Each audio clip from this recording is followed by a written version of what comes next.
And as always, I have great information to help you in every area of your life, especially your business. And we have a really interesting topic today, and it's about how to use EFT and how that can help you in your financial success in your practice. Now, some of you may be familiar with this, and some of you maybe not, but we have two experts who have a deep, deep, deep financial services background and also have an expertise in this area. So I'm really excited to introduce you to my new friends, Beth Fitzgerald and Holly Reimel. And I'll give you their formal background so you can know really how deep their background is. Beth is a high-performance consultant and coach, and she specializes working with females in finance. Beth is a certified John Maxwell coach and a member of the Forbes Coaching Council and is a master EFT practitioner. And if you're not familiar with what that is, we're going to talk about that in just a few minutes. She works with clients to really help transform their lives and their businesses. She wrote a book called The Wake Up Call, which is a career and daily success guide.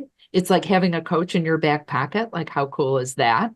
And she brings her 20 years, more than 20 years experience working full-time in Wall Street at a boutique hedge fund, at Prudential, Oppenheimer Management. So she has a deep, deep, deep financial services background. And Holly Reimel is also a high-performance coach and consultant. And her goal is to help women in financial services achieve peak performance in and out of their work. And she spent over 20 years partnering with financial advisors and entrepreneurs to help them grow their businesses while maintaining a happy and healthy lifestyle. She also has a deep financial background working for major financial companies where she's served as the head of sales and in national account roles. And she's presented internationally on topics including women investing, the Mutual Fund Academy, and What You Have.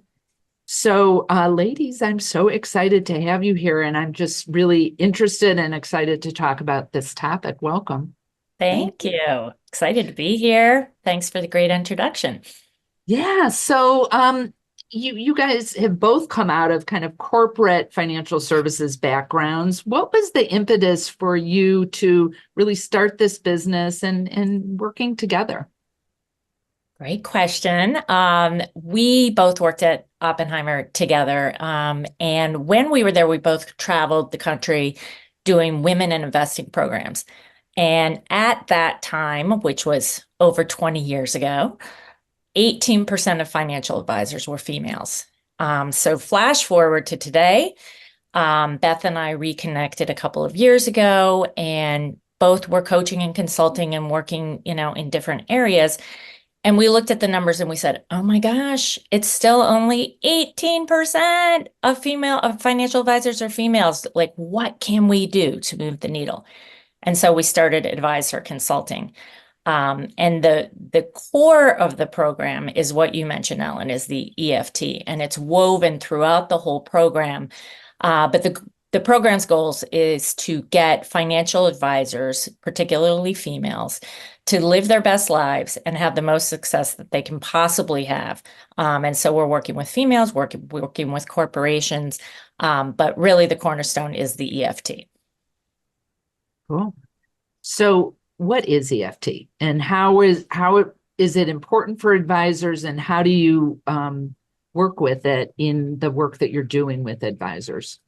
Yeah, I'll take that one. So EFT, the acronym stands for Emotional Freedom Technique. And if I was going to equate it to anything, I would say it's most like acupuncture. So what acupuncture is, I'm sure your listeners are aware, is the practitioner would put needles on the body to follow the lines of the meridians, right? So that's the vital energy force. They would call it energy. They would call it chi, actually. And so the same thing is true with energy work. So what we do is we tap, we don't use needles, thank goodness. We tap on the ends of meridians. So the same energetic structure that an acupuncturist would use, and both would use it to release energy. So energy does one of two things. It either flows or it is stuck.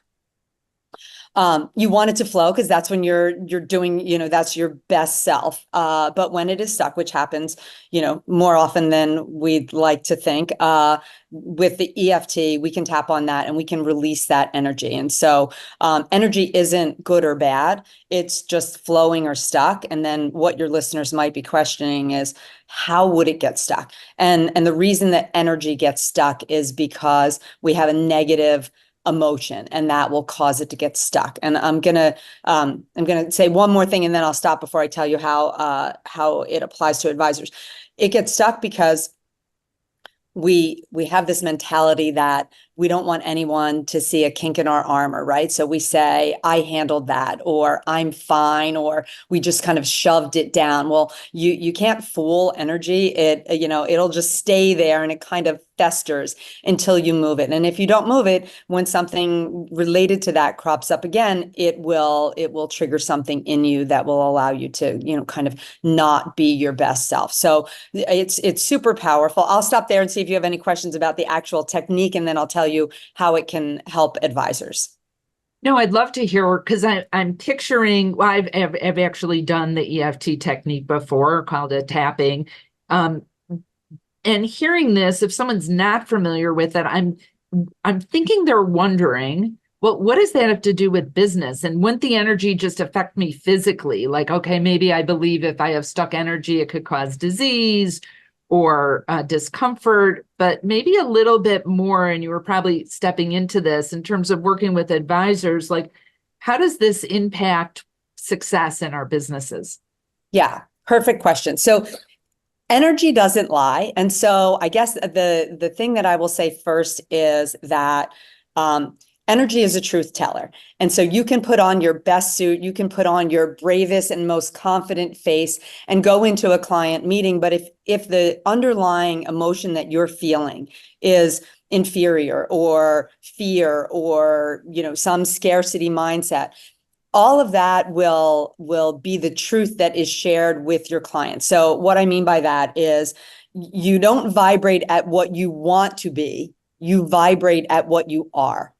And so when you get in front of a client, you want to vibrate as what you are, and you want that to be a true, authentic, confident self. And so back to, being a financial advisor, we aren't truth tellers, right? And it doesn't matter if you're an advisor or really anybody. We hide the truth. So we don't want anyone to know that we're afraid, or that, we have some, inferior thought, or whatever our negative emotion is. And so when you clear it, when you can actually clear it, and you can be the true version of yourself, that authentic person shows up, that's how you'll vibrate in front of your client, and they will get that sense of true confidence. They'll feel that. In the previous example where I said maybe you're feeling whatever it is, say it's fear. Even if you show up, as I said, in your best suit and your most confident face, that vibration will be shared with your client, and they might not be able to put their finger on why they don't want to work with you, or why they don't want to add money to whatever.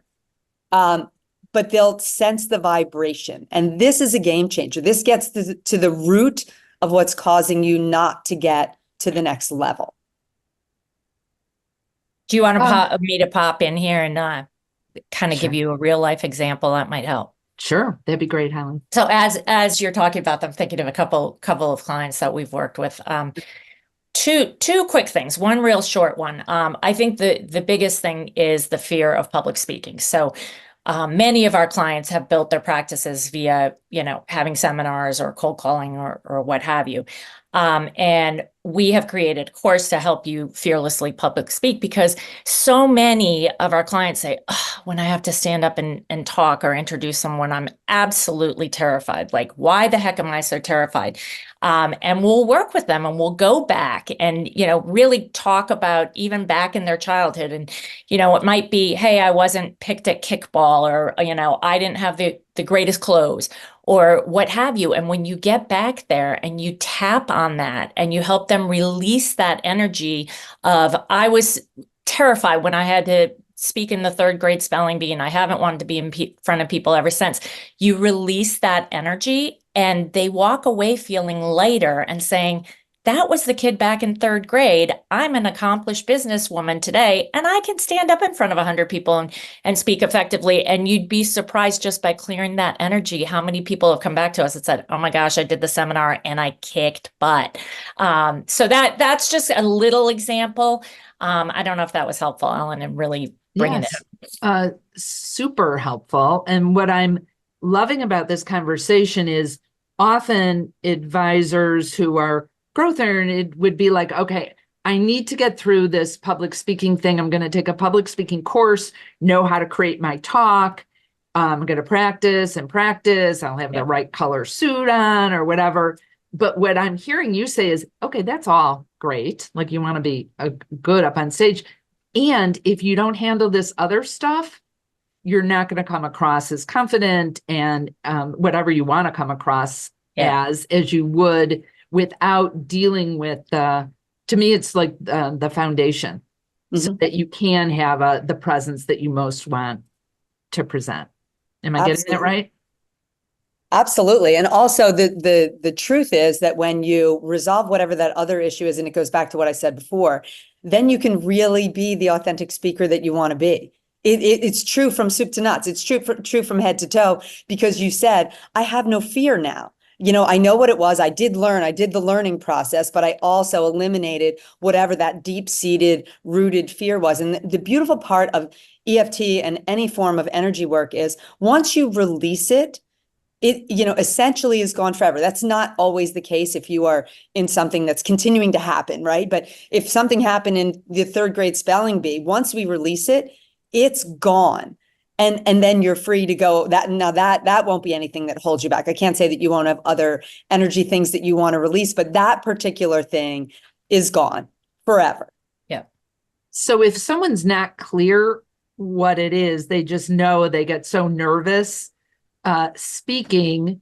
It is part, do you always have to know, like it was third grade, someone told me I sucked at this, or are you able to just clear it without even consciously knowing how that got ingrained in you to begin with? Yeah. Holly, I was going to jump in, but you go. I'll just say super quickly that from having done this for 10 years, I, as an energist, don't need to know what your problem is. We just need you to know that there is one. We'll get to it. Trust me, it comes out. And the first thing you say is usually not it, right? So maybe we're tapping on, I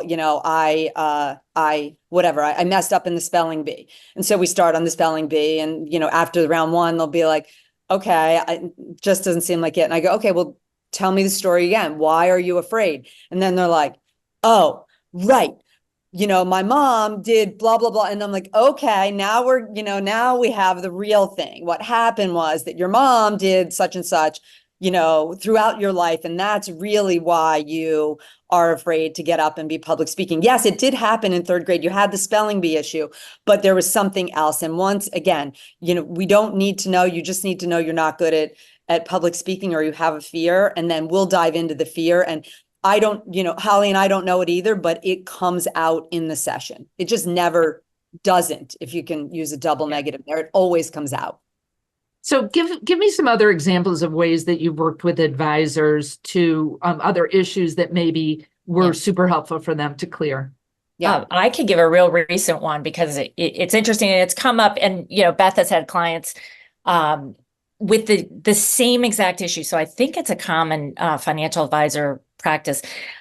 So we've had a couple of advisors who say, I want to get to the next level, and can you help me? And so we start kind of looking at their book of business and, talking about what that looks like and how they can get to that next level. And what we uncover is that most of their clients are in that, $500,000 to $1 million range, and they don't want to reach out to really wealthy clients.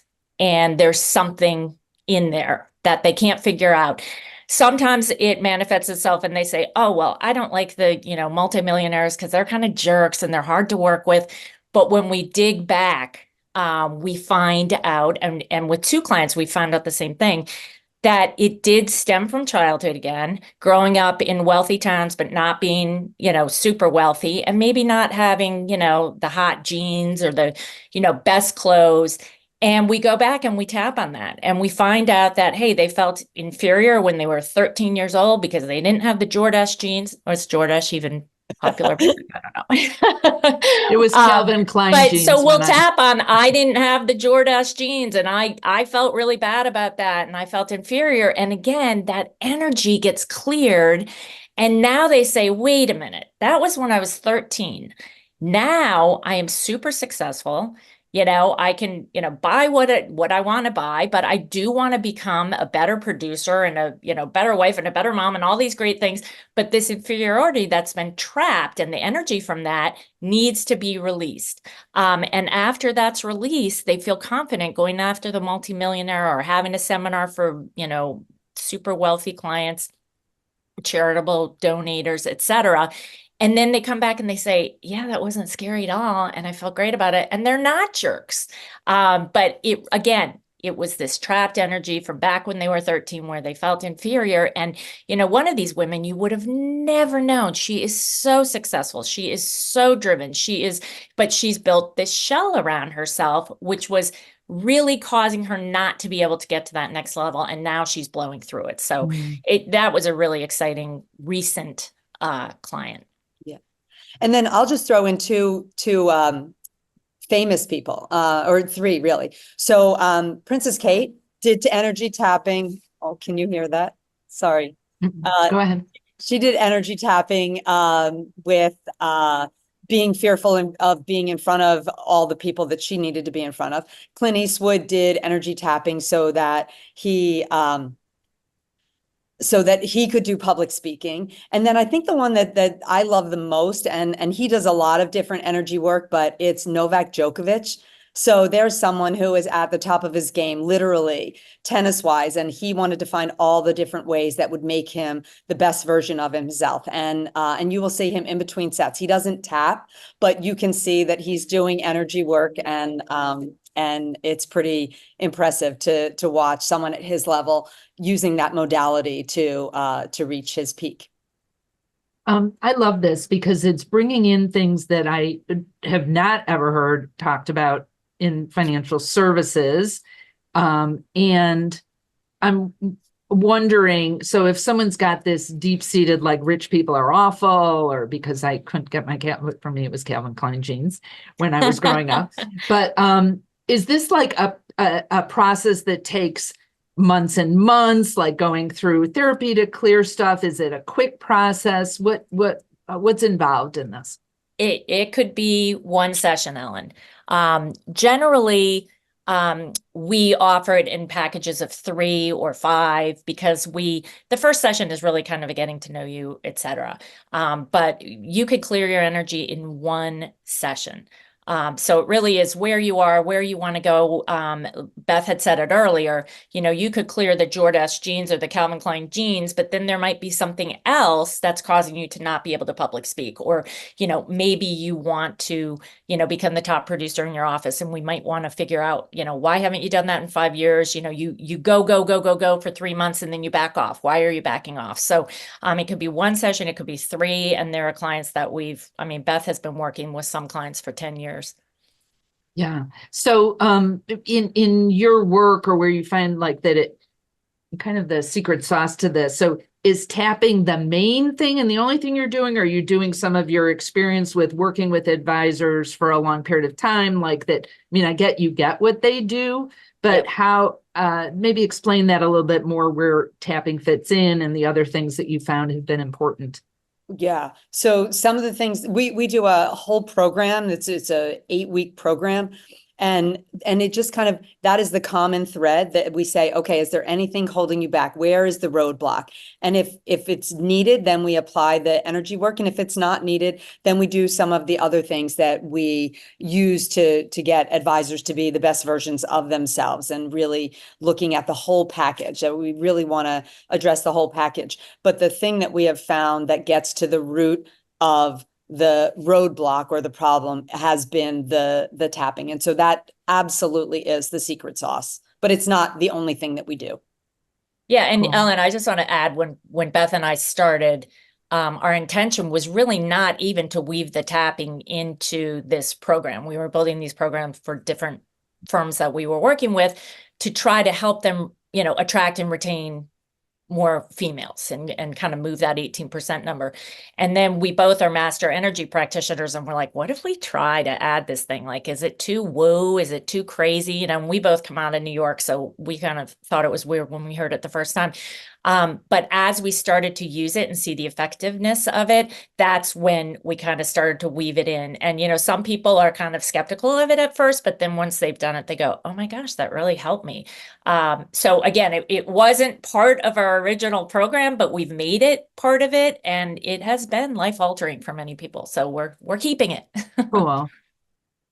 How have I was just flashing back to when I learned about tapping, which was many years ago. I had a practitioner come in, and it was on goal setting. I can't remember what our thing was, but what's the difference between working with someone one-on-one and then, or just following like a video on YouTube about tapping, or, I had one point bought a package from like this summit where there was a lot tapping on a lot of different issues. Like what's the benefit of having someone who knows how to do this work with you one-on-one with the process?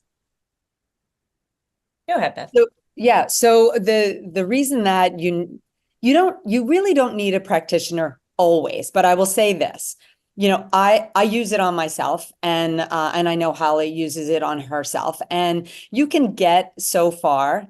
But there's a point where you really need that external person to be independent and willing to say some of the things that maybe you're not willing to say or see, or that you just can't. You don't have the perspective. So, both Holly and I see an energy coach, and I think that's really important to know that, if you're a coach, you should also be practicing what you preach. So, periodically we both happen to see the same person, but we use an energy coach because it's really important to be able to have that independent practitioner working with you to be able to go to places that maybe you aren't either willing to go or just don't know. You just can't see it. You can't see yourself.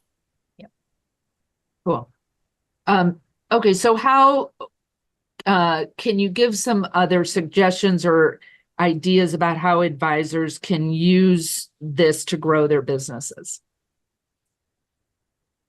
Yeah, go ahead. Oh, go ahead. You're gonna go. Yeah.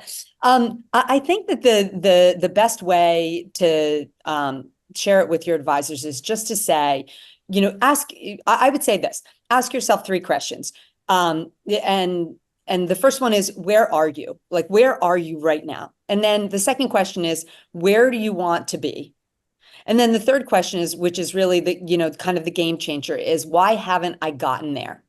And if you are saying, why haven't I gotten there? Then kind of take a beat, right? And take a moment and say, what is the reason, or do I know the reason of why I haven't gotten to where I want to be? And then that goes back to, considering the energy work. And as a woman, I know you have more listeners than just women, but so it's women and men, but we're trying to be all things to all people. It's just the nature of the beast, right? And so I would say, if you haven't gotten there, then say, what is the roadblock? What is stopping me? And very often we find this. I mean, I'm sure, Ellen, you've seen it, is that it's us. We're the thing that's getting in our own way. And if you are the thing that is possibly getting in your own way, is it possible that EFT is something that you could use to maybe lift one of those roadblocks? It's a technique that's absolutely going to get to the root cause of something. It can't hurt you to do it. That's what I always say to people. If you do it and you're like, all right, you know what, that was good. It can't hurt you if it doesn't work, although I've never seen it not work. So I always throw that kind of, caveat there. If it doesn't work, but I've never seen it not work, then you can work on that roadblock, and then the sky's the limit. Then once you remove that roadblock, now you say, okay, now wherever I want to go to, wherever that next level is, it's now available to me because I'm not getting in my own way. Cool. Cool. Good. I was hanging on every word. I had a question I was going to ask, and then it just left me. It will come back. Cool. So what, is there a nugget of advice or something thing that you want to make sure that advisors hear or know? Yeah, I think it goes back to what Beth says, be open to the possibility. I think, new year, new us, everybody's buying all the books and losing weight and doing all the things. And it's funny because by the end of the month, people kind of throw in the towel and say, I look okay, or, my business is pretty good and, I'm going to keep riding this wave and I'm happy and, things are going well. But be open to the possibility that something different could change your direction, change your alignment, change the way you're thinking about yourself. And I think that's hard for us, especially as women, as Beth said. And we have the books, we have the magazines, but try something different. We read the books and the magazines every year. We go on the diet every year. Like there's something that's not working. So be open to trying something new. And this is certainly, new and different to most people. So I would just say, be open. Yeah, cool. Yeah. The thing that I was thinking about is what I hear over and over, and this seems like a perfect way to start to dig into that is this, I feel like I should be doing better. Yeah. A lot of the advisors I work with have been in business quite a long time, and they get to like this plateau, and the better might be financially better, but it could also be stress better, or, I mean, not stress better. Well, stress better, but stress less, or be able to manage things in a little bit different way. And this seems like such a beautiful way to approach that. And when you were saying about how, like, where you at, where you want to be, and what might be keeping you there, when I ask questions like that, most of the people I talk to, but not all, will go to something internal, and that's an indication to me they want to grow, versus like compliance sucks. It would be great if I just had a better compliance situation, that they're self-aware enough. And I love that. And I love that you two are approaching this in a way with a tool that I, like I said, have never heard talked about in our industry. So yay for you guys for doing this and the work that you're doing, and hopefully shifting people at a much quicker rate than spending the next 20 years feeling like you're not doing as well as you think you should, and living in that space. Absolutely. So if people want to learn more about you, to work with you, or hire you to speak at their conference, like what's the best place for them to find you? I think the best place is just to go to our website. It's www.adviseherconsulting.com, and that's ADVISE consulting.com. And I'm Holly at adviseherconsulting.com, or Beth at advisorconsulting.com. And if any of your listeners want to talk a little bit more to us about this, we are offering to your group a 10-minute call gratis, just to kind of find out more about it and see if it's a good fit for you. So please reach out. Yeah. Great. I encourage you all to do that and learn more. Like, why not try something you haven't tried in the past? And as Beth said, she's never seen it not work. So we don't like to say guarantees in our industry because compliance doesn't like that, but this is different. This is about your business. So I really encourage you to connect with Holly and Beth. I'm so glad that I have. And yeah, thank you for being here. Ellen, thanks for having us. This was wonderful. And for all of you watching and listening, thank you for being here. Again, my name is Ellen Rogin, and if you want to learn more about me, you can go to ellenrogin.com. That's ELLENROGIN.com. And if you go to ellenrogin.com/horse's mouth, you can download my special report, What Extraordinary Advisors Know That Others Don't. And until next time, my question to you is, how are you going to move the needle in your business? And remember, be great and create